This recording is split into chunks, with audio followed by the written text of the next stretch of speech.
राधे राधे। जय श्री कृष्ण। जन्माष्टमी का दिन भगवान कृष्ण के भक्तों के लिए बेहद खास होता है। यह पर्व हर साल भगवान कृष्ण के भक्तों द्वारा पूर्ण भक्ति भाव के साथ मनाया जाता है। इसे श्री कृष्ण जन्माष्टमी कहते हैं और गोकुल अष्टमी भी कोई कहता, कोई कृष्णाष्टमी कहता है या कोई श्री जयंती के नाम से भी इसे बुलाते हैं। इस दिन भगवान का व्रत करते हैं भगवान कृष्ण के नाम से, तथा देवी राधा की भी कृपा प्राप्त होती है। यदि हम लोग भगवान कृष्ण का व्रत करते हैं तो साथ ही जीवन की सभी मुश्किलों का अंत होता है। वही स्थिति पर यदि हम कुछ उपाय ऐसे करें जिनका तुरंत जल्द असर प्राप्त होता है तो आइए जानते हैं। क्योंकि यह त्यौहार भगवान कृष्ण के जन्म की खुशी के रूप में मनाते हैं, तो भगवान कृष्ण का भी स्पेशल आशीर्वाद मिलता, साथ में राधे रानी का। और कुछ यदि हम उपाय कर लेते हैं तुलसी मैया के, जो कृष्ण को बेहद प्रिय हैं, तो और ज़्यादा शुभ असर हम सबको मिलता है। तो आइए जानते हैं क्या हैं ऐसे वो उपाय जिनको करके हम खुशहाली भरा जीवन, धन समृद्धि प्राप्त करके बिता सकते हैं। जानने से पहले माता लक्ष्मी के सभी भक्त चैनल जरूर सब्सक्राइब करें और कमेंट बॉक्स में जय जय श्री राधे श्याम जय माँ लक्ष्मी अवश्य लिखें। ज्योतिष शास्त्र में जन्माष्टमी के दिन तुलसी के सामने घी का दीपक जलाएं, इसका बड़ा महत्व बताया गया है ज्योतिष शास्त्र में। इसके बाद आप 11 परिक्रमा करें तुलसी की। जब दिया जलाएं तो उसमें एक चुटकी हल्दी अवश्य डाल दें कि भगवान कृष्ण विष्णु के ही अवतार हैं। बहुत प्रसन्नता होती माता तुलसी को, जो भी भगवान विष्णु की प्रिय चीज़ है उनको समर्पित करता है।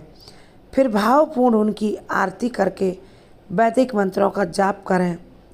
ऐसा कहा जाता है कि जो भी माता तुलसी के पास 12 अक्षर मंत्र ओम नमो भगवते वासुदेवाय जाप करता, उसकी सारी मुश्किलें दूर हो जाती, चाहे धन संपत्ति से रिलेटेड मुश्किलें हों या फिर अन्य कोई हो, नौकरी वगैरह से हों।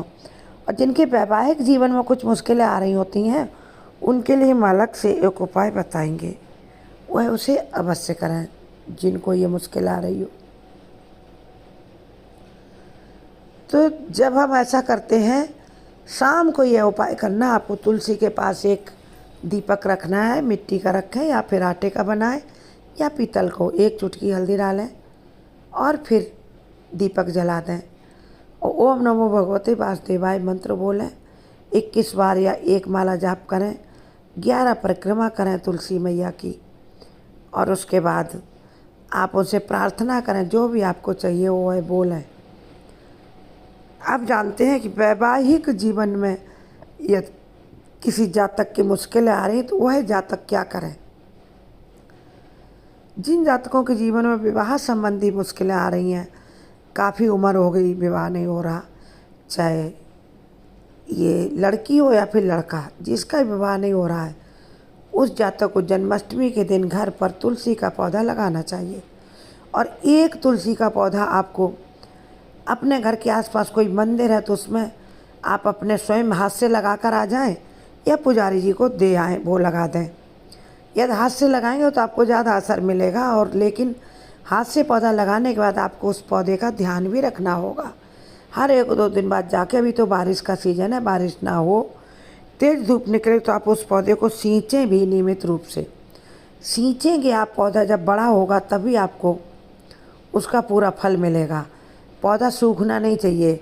फिर श्रृंगार की सामग्री आप तुलसी मैया को अर्पित करें, जन्माष्टमी के दिन अर्पित करें दें या फिर आप एकादशी के दिन अर्पित कर दें या पूर्णिमा के दिन।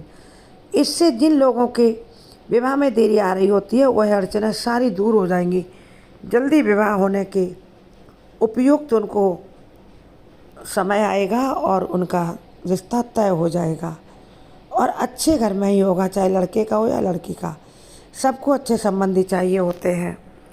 तो भगवान श्री कृष्ण माता तुलसी की कृपा से अच्छा संबंध बनेगा। और इसके ये तुलसी वाला उपाय वह लोग भी करें जिनके दाम्पत्य जीवन में कुछ समस्याएं आ रही होती हैं, अनबन रहती है, लड़ाई झगड़े होते रहते हैं या आपस में पटती नहीं है। पति पत्नी कोई भी एक व्यक्ति ये उपाय करे, तुलसी का पौधा अपने घर में लगाएं और मंदिर में भी लगा कर आ जाए। आप देखेंगे कि 1 महीना नहीं बीतेगा, उसी दिन से ही आपके पति पत्नी के आपसी संबंधों में मधुरता आने लगेगी और कोई भी समस्या फिर उनके जीवन में नहीं रहेगी। ये हो गया जिनको कर्जे की समस्या है, उनको क्या करना है उसके लिए भी स्पेशल उपाय कुछ देख लेते हैं। जिन लोगों पर कर्जा बहुत बढ़ गया है, पैसा कमाते तो हैं, खर्च हो जाता है और इतना नहीं बचा पाते कि सारी ज़रूरतें भी पूरी कर पाएँ, तो कर्जा लेने की नौबत आ जाती है।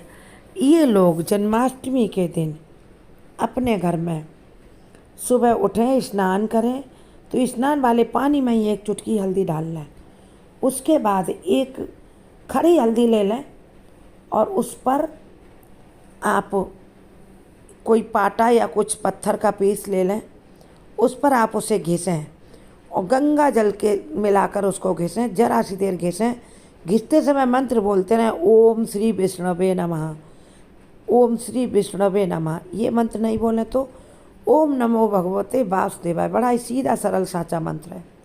इस मंत्र को गिनती से कोई मतलब नहीं, जितनी देर आप घिसें उतनी देर इस मंत्र को बोलें। फिर इस हल्दी से जो गंगा जल में आपने घिसी है, थोड़ा सा पीलापन आ जाए, ज़्यादा नहीं घिसना है। आप इससे सबसे पहले अपने घर में विष्णु भगवान की मूर्ति है तो उसे उसका तिलक लगाएं या फिर श्री कृष्ण को लगाएं। जो भी आपके घर में इष्ट देव हैं उनके माथे पर इस गंगा जल वाली हल्दी का तिलक लगाएं। उसके बाद महिला हो या पुरुष कोई भी उपाय कर सकता है। फिर इस हल्दी को आप अपने माथे पर लगाएं, हल्दी का लगना शुभ होता है। फिर अपने कंठ पर लगाएं, उसके बाद अपनी नाभि के ऊपर लगाएं। आप देखेंगे थोड़े ही दिन में आपके घर में धन संपदा आने के नए नए रास्ते खुलेंगे और आपके जीवन से सारी समस्याएं छूमंतर होती चली जाएंगी।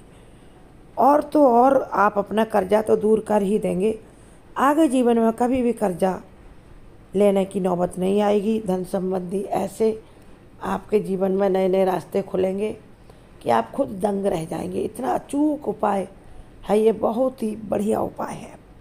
इसको करने से वह लोग बिल्कुल ना चूकें जो धन की समस्या से जूझ रहे हैं।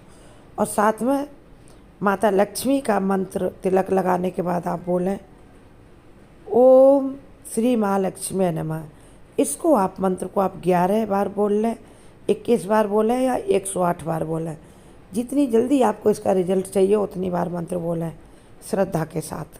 आप देखेंगे जो आपने तिलक 3 जगह लगाया ना, माथे पर, कंठ पर और नाभि पर। कंठ का तिलक आपकी वाणी को मधुर बनाएगा। माथे पर लगाए और तिलक जब बिंदिया तिलक लगाते वह आपको बुद्धिमान बनाएगा। मणिपूरक चक्र का तिलक जो नाभि पर लगाया उससे आपके भाग्य के रास्ते खुलेंगे। जय माँ लक्ष्मी।